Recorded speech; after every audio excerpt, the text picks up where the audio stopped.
Women are dominating, from historic Euro Cup wins to leading eco-businesses. So why are they still earning 15% less than men?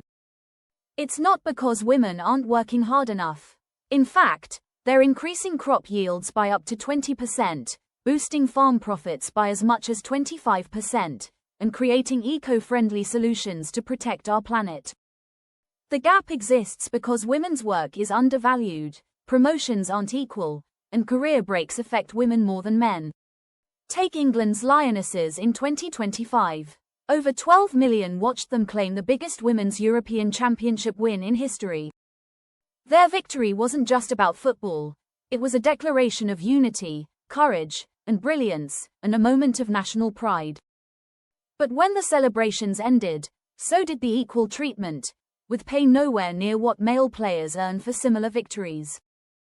The system still favors traditional male-dominated eco-career paths, and bias continues to keep the pay gap alive.